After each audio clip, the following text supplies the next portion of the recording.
అందానికి అసూయ కలిగేంత అందగత్తే సుభద్ర. మహాభారత కాలంలో ఈ భూమి మీద గొప్ప అందగత్తెలు మొత్తం 3 మొదటి స్థానంలో ద్రౌపది, 2వ స్థానంలో భానుమతి, 3వ స్థానంలో సుభద్ర ఉన్నారు. ద్వారక యువరాణిగా, అర్జునుడి భార్యగా, మహావీరుడైన అభిమన్యుడి తల్లిగా మహాభారతంలో సుభద్ర స్థానం చెక్కు చెదరనిది. సుభద్ర యాదవరాజు వసుదేవుడు, అతని మొదటి భార్య రోహిణికి జన్మించింది. బలరాముడు శ్రీకృష్ణుడికి సుభద్ర ఒక్కగానొక్క చెల్లెలు. సుభద్రను చిన్నప్పుడు చిత్ర, భద్ర అనే పేర్లతో పిలిచేవారు. ఈమె చిన్నప్పటి నుండి చాలా తెలివైంది, చురుకైంది. బలరాముడు శ్రీకృష్ణుడికి ముద్దుల సోదరిగా అల్లరి చేస్తూ ఎంతో అపురూపంగా అల్లారు ముద్దుగా పెరిగింది. చదువుల తల్లి సరస్వతిలా ఎన్నో వేదాంగాలు అభ్యసించింది. ఉపనిషత్తులను చదివింది. ఈమె తెలివితేటలను చూసి గురువులు సైతం అబ్బురపడేవారు. నాట్యకళలోనూ అద్భుత ప్రావీణ్యం సంపాదించింది. చిన్ననాటి నుండి పేదల పట్ల చాలా దయకలిగి వారి అవసరాలన్నింటినీ తీర్చేది. ఆకలితో ఉన్నవారికి అన్నపూర్ణలా అన్నం పెట్టేది. సుభద్ర పెరిగి యుక్త వయసుకొచ్చేసరికి వారి నివాసం మధుర నుండి ద్వారకకు మారింది. ద్వారక యువరాణిలా తన అన్నలైన బలరాముడు శ్రీకృష్ణుడికి రాజ్య సంరక్షణలు అనేక సలహాలు, సూచనలు ఇచ్చేది. బలరాముడు తన చెల్లెలు సుభద్ర ఇచ్చే సూచనలను తూచా తప్పకుండా పాటించేవాడు. అంతఃపురంలో సుభద్ర మాటంటే అందరికీ వేదవాక్కులా ఉండేది. పాండవుల గురించి తన అన్నలు బలరాముడు, శ్రీకృష్ణుడు మాట్లాడుకుంటుండగా విని పాండవ మధ్యముడైన అర్జునుడిపై ప్రేమను పెంచుకుంటుంది. అతని గుణగణాలను, శౌర్య ప్రతాపాలను తెలుసుకుని ఎప్పటికైనా అర్జునుడిని పెళ్లి చేసుకోవాలనుకుంటుంది. అయితే సుభద్రను కౌరవ అగ్రజుడైన దుర్యోధనుడికి ఇచ్చి పెళ్లి చేయాలని బలరాముడు భావిస్తాడు. ఈ విషయం తన చెల్లి సుభద్రకు చెప్పకుండా తన మనసులోనే ఉంచుకుంటాడు. ఇదిలా ఉండగా ద్రౌపది స్వయంవరంలో అర్జునుడు మత్స్యయంత్రాన్ని ఛేదించి ద్రౌపదిని తీసుకుని అర్జునుడు అతని మిగతా సోదరులందరితో కలిసి తాము నివాసముండే ఏకచక్రపురానికొచ్చి తన తల్లి కుంతీదేవితో అమ్మా బహుమతి తెచ్చాను అంటాడు అర్జునుడు. అప్పుడు పూజలో ఉన్న కుంతికి సరిగా వినపడక భిక్ష తెచ్చాడనుకుని 5 అన్నదమ్ములు సమానంగా పంచుకోండి అంటుంది. ఆ తరువాత ద్రౌపదిని చూసి అయ్యో తప్పయిందే, నేను అన్నం తెచ్చాననుకుని 5 సోదరులు పంచుకోమన్నాను, ఒక అమ్మాయిని ఎలా పంచుకుంటారు, అది తప్పు కదా అని మదనపడసాగింది. అప్పుడు అక్కడకు శ్రీకృష్ణుడు వచ్చి ద్రౌపది గత జన్మలు మహాశివుని 5 గుణాలు కలిగిన భర్తను ప్రసాదించమని వరం కోరుకుంది. అప్పుడు శివుడు 5 గుణాలు ఒక్కరిలో ఉండటం అసాధ్యమని చెప్పి ఇంద్రుణ్ణి 5 మూర్తులుగా రూపొందించాడు. ఆ పంచేంద్రియాలే ధర్ముడు, వాయువు, ఇంద్రుడు, అశ్వినులు. వారి ద్వారా ఈ జన్మలు పంచపాండవులు జన్మించారు. కాబట్టి 5 పాండవులు ఒక్క ద్రౌపదిని పెళ్లి చేసుకోవటం తప్పు కాదు, అది విధి అని చెప్పి ద్రౌపదిని పాండవులకు ఇచ్చి పెళ్లి జరిపిస్తాడు. పెళ్లి తరువాత 5 పాండవులు ద్రౌపదితో కాపురం చేయటానికి కొన్ని నియమాలను రూపొందించుకున్నారు. దాని ప్రకారం ఆమె ఒక పాండవునికి 1 సంవత్సరం మాత్రమే భార్యగా ఉంటుంది. ఆమె ఒక పాండవుని దగ్గర భార్యగా ఉన్నప్పుడు ఆమె గదిలోకి అప్పటి భర్తను మాత్రమే అనుమతిస్తారు. మిగతా పాండవులు ఆమె గదిలోకి ప్రవేశించకూడదు. వారి ఏకాంతాన్ని చూడకూడదు. ఒప్పందాన్ని మీరి ఒకవేళ ఎవరైనా వారిని చూస్తే వారు 1 సంవత్సరం పాటు తీర్థయాత్రలు చేస్తూ బయట అరణ్యాల్లో జీవించాలి. అలాగే మన జీవితం చివరి వరకు ద్రౌపది పాండవుల పట్టపురాణిగా ఉంటుంది. ఒకవేళ ఎవరైనా పాండవుడు ఇంకో పెళ్లి చేసుకున్నా ఆమెను ఇంద్రప్రస్థంలోకి తీసుకురాకూడదు. వారిని వారి రాజ్యంలోనే ఉంచాలి. ఈ నియమాలన్నింటికీ కట్టుబడి ఉంటామని పాండవులందరూ వాగ్దానం చేశారు. అయితే ఒకసారి అర్జునుడు బ్రాహ్మణుడికి సహాయం చేయటానికి తన ఆయుధాల కోసం ధర్మరాజు గదికి వెళ్లి అక్కడ ద్రౌపది, ధర్మరాజుల ఏకాంతాన్ని చూసి ఒప్పందాన్ని మీరతాడు. అందుకు 1 సంవత్సరం పాటు తీర్థయాత్రలు చేయాలని నిర్ణయించుకుంటాడు. కోణలు దాటుకుంటూ గంగానదికి చేరి స్నానం చేస్తూ ఉండగా అక్కడ అతన్ని నాగరాజు కౌరవ్య కుమార్తె అయిన ఉలూపి చూస్తుంది. అర్జునుడిని చూసి మోహించిన ఉలూపి తనను పెళ్లి చేసుకోమని వేడుకుంటుంది. అందుకు అర్జునుడు అంగీకరించి ఉలూపిని పెళ్లి చేసుకుంటాడు. ఉలూపి చాలా తెలివైంది, గొప్ప అందగత్తె కూడా. ఆమె అర్జునుడికి నాగశక్తులను బహుమతిగా ఇస్తుంది. అంతేకాక విలువిద్యకు సంబంధించి మాంత్రిక శిక్షణను కూడా ఇస్తుంది. వీరికి ఇరవాణుడు అనే కుమారుడు జన్మించాడు. ఉలుపిని నాగలోకంలోనే ఉండమంటాడు అర్జునుడు. ఎందుకంటే ఇంద్రప్రస్థంలోకి ద్రౌపదిని తప్ప మిగిలిన ఏ భార్యలను తీసుకురాకూడదని పాండవుల నియమం. తరువాత అర్జునుడు తన ప్రయాణాన్ని కొనసాగించి కావేరీ నది పరిసర ప్రాంతంలోని మణిపురం చేరుకుంటాడు. అది ఇప్పటి మణిపూర్ రాష్ట్రం. అక్కడ యువరాణి చిత్రాంగద అర్జునుడిపై మనసు పడగా ఆమెను కూడా పెళ్లి చేసుకుంటాడు అర్జునుడు. తరువాత వీరికి బబ్రువాహనుడు అనే కుమారుడు జన్మిస్తాడు. మణిపురం రాజు చిత్రవాహనుడికి కొడుకులు లేకపోవటం వల్ల చిత్రాంగదకు పుట్టిన బబ్రువాహనుడిని తన రాజ్యానికి రాజును చేస్తానని చెప్పి కూతురుని మనవడిని తనతోనే ఉండమంటాడు. తన కొడుకు బబ్రువాహనుడిని భార్య చిత్రాంగదను మణిపూర్లోనే ఉంచి అర్జునుడు తన తీర్థయాత్రను కొనసాగిస్తాడు. చివరగా ద్వారకను చేరుకుని అక్కడ తన తల్లికి బంధువైన శ్రీకృష్ణుడిని కలుసుకున్న అర్జునుడు తరువాత రైవత పర్వతం వద్ద జరుగుతోన్న ఉత్సవానికి హాజరవుతాడు. అక్కడ ఉత్సవంలో మహా అందగత్తె అయిన సుభద్రను చూసిన అర్జునుడు ఆమె అందానికి ముగ్ధుడై ఎలాగైనా సరే ఆమెను వివాహం చేసుకోవాలని, ఆ అందాల సుందరి ఎవరని శ్రీకృష్ణుడిని అడుగుతాడు. అయితే అర్జునుడి మనసు పసిగట్టిన కృష్ణుడు ఆమె తన సవతి సోదరి సుభద్ర అని, త్వరలో తన అన్న బలరాముడు ఆమెకు స్వయంవరం ఏర్పాటు చేయబోతున్నాడని, ఆమె మనస్సులో ఏముందో, ఎవరినైనా ప్రేమిస్తుందో లేదో తనకు కూడా తెలియదని, ఒకవేళ నీకు తనంటే ఇష్టమైతే క్షత్రియ పద్ధతిలో సుభద్రను ఎత్తుకువెళ్లి వివాహం చేసుకోమని అర్జునుడికి సలహా ఇస్తాడు శ్రీకృష్ణుడు. అప్పుడు అర్జునుడు తన రథాన్ని కొండలపైకి నడిపించి ఉత్సాహంగా వేడుక చేసుకుంటున్న సుభద్ర చేయి పట్టి రథంలోకి లాగుతాడు. అప్పుడు మొట్టమొదటిసారిగా అర్జునుడిని చూస్తుంది సుభద్ర. నా పేరు అర్జునుడని, నేను నిన్ను వివాహం చేసుకోవాలనుకుంటున్నానని చెప్తాడు. ఇన్నాళ్లు తను కలలు కన్న అర్జునుడే తన ముందు నిలిచి పెళ్లి ప్రస్తావన తేవటంతో మురిసిపోయిన సుభద్ర తనకు కూడా ఇష్టమేనని చెప్పటంతో అర్జునుడు తన రథాన్ని రైవత పర్వతం నుండి ఇంద్రప్రస్థం వైపు పరుగులు పెట్టిస్తాడు. అయితే అక్కడ రక్షణగా ఉన్న సైనికులు తమ యువరాణి సుభద్రను ఎవరో ఆగంతకుడు బలవంతంగా రథంలో తీసుకెళుతున్నాడని భావించి అర్జునుడిపై కత్తులు దూస్తారు. అర్జునుడికి యాదవ సైనికులకు మధ్య భయంకర యుద్ధం జరుగుతుంది. మరోవైపు సుభద్ర చెలికత్తెలు తమ యువరాణిని ఎవరో ఆగంతకుడు బలవంతంగా రథంలో తీసుకెళుతున్నాడని హుటాహుటిన పరిగెత్తి దూరంగా ఉన్న బలరాముడికి తెలియచేస్తారు. కోపంతో ఊగిపోయిన బలరాముడు తన చెల్లెలు సుభద్రను తీసుకెళుతున్న వాడిని బంధించి తెమ్మని యాదవ వీరులకు చెప్పగా వారంతా అర్జునుడి రథాన్ని వెంబడిస్తారు. యాదవ వీరుడు అర్జునుడిపై అనేక బాణాలను సంధిస్తారు. వాటన్నింటినీ తప్పించుకున్న అర్జునుడు వారిపై అనేక అస్త్రాలను ప్రయోగిస్తాడు. అర్జునుడికి యాదవ వీరులకు మధ్య యుద్ధం భయంకరంగా జరుగుతుంది. ఆ యుద్ధంలో అర్జునుడు యాదవ వీరుల రథాలను, గుర్రాలను ధ్వంసం చేస్తాడు. వారిని దారుణంగా గాయపరుస్తాడు. అర్జునుడి ధాటికి తట్టుకోలేక యాదవ వీరులంతా పారిపోయొచ్చి బలరాముడికి జరిగిన విషయాన్ని తెలియచేస్తారు. అప్పుడు బలరాముడు యాదవ పెద్దలతో పాటు వృష్ణులు, అంధకులతో ఒక సమావేశాన్ని ఏర్పాటు చేసి సుభద్రను ఎలా రక్షించుకోవాలో సలహా చెప్పమని కోరతాడు. అప్పుడు అక్కడకు శ్రీకృష్ణుడు వచ్చి సుభద్రను ఎత్తుకెళ్లింది అర్జునుడని, వారిద్దరూ ఒకరినొకరు ఇష్టపడుతున్నారని తెలియచేస్తాడు.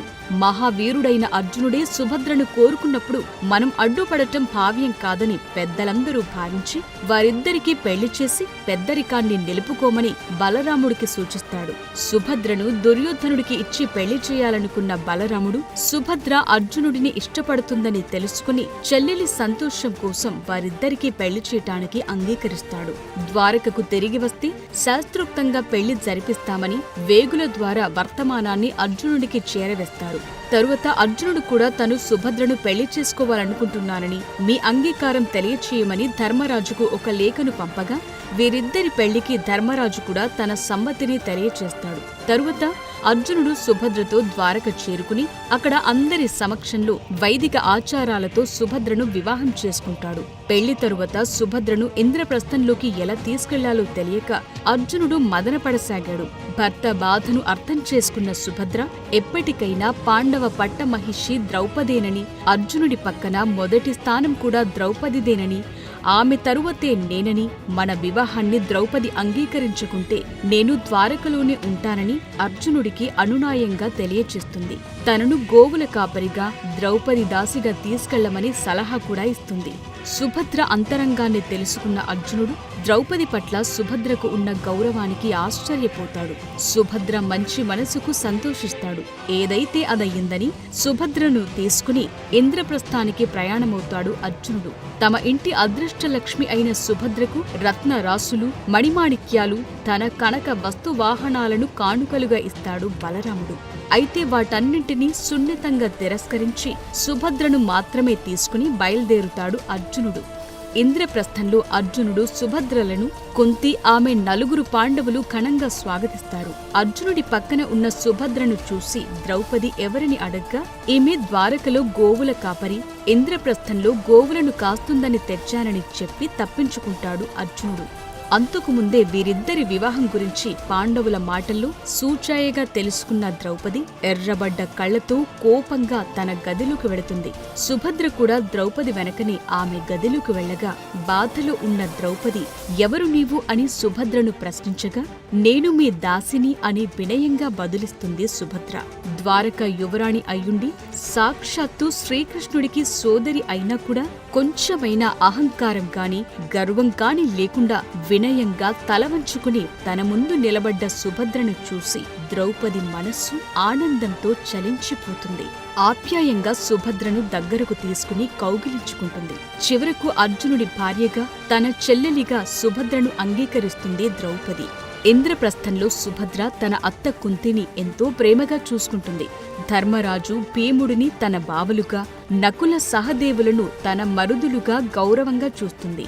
ద్రౌపది 5 భర్తలతో కాపురం చేస్తున్నప్పుడు సుభద్ర ఒక్కతే అర్జునుడి దగ్గర ఉండి అతన్ని ఎంతో ప్రేమగా జీవితాంతం చూసుకుంది. సుభద్ర, అర్జునుల అన్యోన్య దాంపత్యానికి గుర్తుగా అభిమన్యుడు జన్మిస్తాడు. ఒకసారి సుభద్ర గర్భవతిగా ఉన్నప్పుడు అర్జునుడు తను నేర్చుకున్న పద్మవ్యూహం గురించి, ఆ వ్యూహంలోకి ఎలా ప్రవేశించాలో సుభద్రకు చెబుతుండగా ఆమె కడుపులో ఉన్న అభిమన్యుడు పద్మవ్యూహంలోకి ఎలా ప్రవేశించాలో వింటాడు. పద్మవ్యూహం నుండి బయటకు ఎలా రావాలో అర్జునుడు చెబుతుండగా సుభద్ర నిద్రపోతుంది. అప్పుడు అర్జునుడు చెప్పటం ఆపేస్తాడు. అలా పద్మవ్యూహ ప్రవేశం గురించి తెలుసుకున్న అభిమన్యుడు అందులోంచి బయటకు ఎలా రావాలో తెలియక మహాభారత యుద్ధంలో మరణిస్తాడు. తరువాత ధర్మరాజు దుర్యోధనుడితో పాచికలాట ఆడి జూదంలో తానోడి తమ్ముళ్లతో సహా ద్రౌపదిని పణంగా పెట్టి ఓడిపోతాడు. అప్పుడు దుర్యోధనుడు తన దాసి అయిన ద్రౌపదిని సభలోకి ఈడ్చుకురమ్మని తమ్ముడిని కోరగా దుశ్శాసనుడు ద్రౌపది జుట్టుపట్టి సభలోకి ఈడ్చుకువస్తాడు. అప్పుడు దుర్యోధనుడు ద్రౌపదిని వివస్త్రను చేయమని చెప్పగా దుశ్శాసనుడు ఆమె చీరలాగుతాడు. ఆ విషయం తెలుసుకున్న సుభద్ర ఎంతో బాధపడి తన అన్న శ్రీకృష్ణుడిని ప్రార్థించి ద్రౌపదిని కాపాడమని కోరుతుంది. సుభద్ర కోరికను మన్నించిన శ్రీకృష్ణుడు చీరను ఇచ్చి ద్రౌపదిని రక్షిస్తాడు. మరల ధర్మరాజు దుర్యోధనుడితో పాచికలాట ఆడి జూదంలో ఓడిపోయి 12 ఏళ్లు వనవాసం, 1 సంవత్సరం అజ్ఞాతవాసం కోసం అడవులకు బయలుదేరగా అర్జునుడి వెంట సుభద్ర కూడా అడవులకు వస్తానని చెప్తుంది. అయితే అర్జునుడు అందుకు నిరాకరించి సుభద్రను, అభిమన్యుడిని ద్వారకకు పంపిస్తాడు. 13 ఏళ్ల పాటు ద్వారకలోనే ఉన్న సుభద్ర తన సోదరుల సహకారంతో తన కొడుకు అభిమన్యుణ్ణి గొప్ప యోధునిగా తయారు చేస్తుంది. అతనికి అనేక అస్త్రశస్త్రాల ప్రయోగంలో శిక్షణ ఇప్పిస్తుంది. తరువాత తన కొడుకు అభిమన్యుడికి విరాటరాజు కుమార్తె ఉత్తరతో వివాహం జరిపిస్తుంది. వనవాసం, అజ్ఞాతవాసం ముగించుకుని పాండవులు తమ రాజ్యం తమకు తిరిగివ్వమని దుర్యోధనుడి వద్దకు శ్రీకృష్ణుడిని రాయభారం పంపగా అది విఫలమై మహాభారత యుద్ధం అనివార్యమవుతుంది. 13వ రోజు యుద్ధంలో ద్రోణాచార్యుడు పద్మవ్యూహం పన్నుతాడు. త్రిగర్తుల రాజులతో అర్జునుడు యుద్ధభూమికి వేరొక వైపు యుద్ధం చేస్తుంటాడు. అర్జునుడు కాకుండా పద్మవ్యూహాన్ని ఛేదించగలిగే శక్తి కలిగింది అతడి కుమారుడైన అభిమన్యుడికే. అయితే పద్మవ్యూహంలోకి ప్రవేశించిన అభిమన్యుడు హోరాహోరీగా పోరాడి అనేక మంది వీరాధి వీరులను హతమార్చి తిరిగి పద్మవ్యూహం నుండి వెనక్కు రావటం ఎలాగో తెలియక కౌరవ యోధుల చేతిలో మరణిస్తాడు. కొడుకు మరణాన్ని చూసి తట్టుకోలేక ఎంతో విలపించింది సుభద్ర. ఒక గొప్ప యోధుడిని కన్న వీరమాతగా చరిత్రలో నిలిచిపోయింది. మహాభారత యుద్ధంలో తన 100 మంది పుత్రుల మరణంతో తీవ్ర మానసిక క్షోభకు గురైన గాంధారి కోపంతో యాదవ వంశం మొత్తం నాశనమవుతుందని శ్రీకృష్ణుడిని శపిస్తుంది. గాంధారి శాపం గురించి తెలుసుకున్న సుభద్ర తను పెరిగిన ద్వారకా నగరం, తన అన్నలు, వదినలు, బంధువులు సమస్తం గాంధారి శాపం కారణంగా మరణిస్తారని ఎంతో బాధపడుతుంది. తరువాత హస్తినాపురానికి చక్రవర్తిగా ధర్మరాజు, పట్టపురాణిగా ద్రౌపది పట్టాభిషిక్తులవుతారు. యుద్ధం ముగిసిన 35 ఏళ్ల తరువాత గాంధారి శాపం పనిచేస్తుందని, యాదవ వీరుల నాశనం తప్పదని గ్రహించిన శ్రీకృష్ణుడు అది తను చూడకూడదని భావించి అడవిలోకి వెళ్లి అక్కడ వేటగాడు తన కాలికి వేసిన బాణం కారణంగా అవతారం చాలిస్తాడు. తరువాత బలరాముడు కూడా తన అవతారం చాలిస్తాడు. తోడబుట్టిన అన్నలిద్దరూ మరణించటంతో ఎంతో బాధపడుతుంది సుభద్ర. తరువాత యాదవ వీరులందరూ సాంబుడికి పుట్టిన ముసలం కారణంగా సముద్రపు ఒడ్డున దర్భలతో ఒకరినొకరు దారుణంగా కొట్టుకుని మరణిస్తారు. తన బంధువులందరి మరణ వార్త విన్న సుభద్ర పుట్టెడు దుఃఖంలో ఉండి కూడా ద్వారకలో మిగిలిన ఆడవారిని, చిన్నపిల్లలను తీసుకురమ్మని అర్జునుడిని కోరుతుంది. సుభద్ర కోరిక మీద అర్జునుడు ద్వారకా నగరాన్ని చేరుకుని చనిపోయిన యాదవ వీరులకు అంత్యక్రియలు జరిపించి వారి భార్య బిడ్డలను తీసుకుని హస్తినకు తిరుగు ప్రయాణమవుతాడు.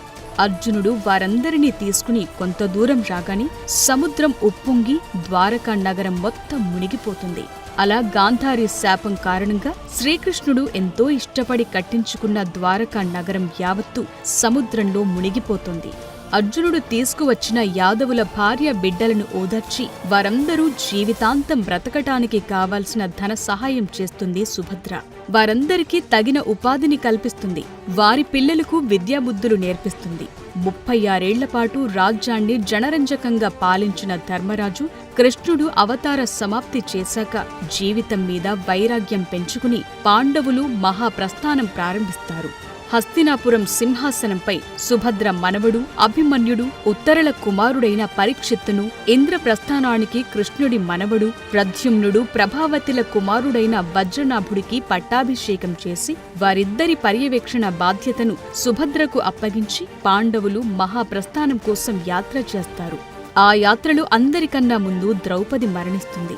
తరువాత నకుల సహదేవుడితో పాటు అర్జునుడు, భీముడు కూడా మరణిస్తారు.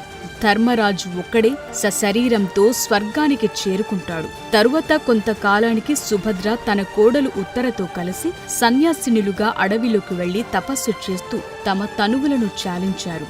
కొన్ని పురాణ కథనాల ప్రకారం యోగమాయ నంద యశోదల కుమార్తె ఏకాంశగా భూమిపైన అవతరించి కంసుడి చేతిలో మరణించి ఆ తరువాత సుభద్రగా పునర్జన్మ పొందిందంటారు. ఇప్పటికీ పూరీలోని జగన్నాథ దేవాలయంలో తన అన్నలైన శ్రీకృష్ణుడు జగన్నాథుడిగా, బలరాముడు బలభద్ర పాత్రులతో కలిసి సుభద్ర మాతగా పూజలందుకుంటుంది. అక్కడ ఊరేగించే 3 రథాలలో ఒక రథంలో సుభద్ర మాత ఆసీనురాలై భక్తులకు కోరిన వరాలను ఇచ్చే కల్పవల్లిగా పూజింపబడుతోంది. అంతేకాకుండా రాజస్థాన్లోని భద్రజున్ అనే గ్రామంలో సుభద్రను ధుందమాతగా పూజిస్తారు. తన ప్రేమికుడు అర్జునుడితో పారిపోయి 3 రోజుల కష్టమైన ప్రయాణం తరువాత ఈ జంట ఇక్కడే వివాహం చేసుకున్నారని నమ్ముతారు. బ్రహ్మపురాణం అలాగే గర్గ సంహిత వంటి కొన్ని గ్రంథాల్లో సుభద్రదేవి శతరూపగా, అర్జునుడు స్వయంభువ మనువుగా పేర్కొనబడింది. ఆమె కొన్ని శాఖల్లో మాత భువనేశ్వరి అని కూడా పూజింపబడుతుంది. అలాగే గుజరాత్, బంగ్లాదేశ్లలోని కొన్ని వర్గాల వారు కూడా ఆమెను దేవతగా ఇప్పటికీ పూజిస్తున్నారు. For more videos like this, subscribe Big TV channel.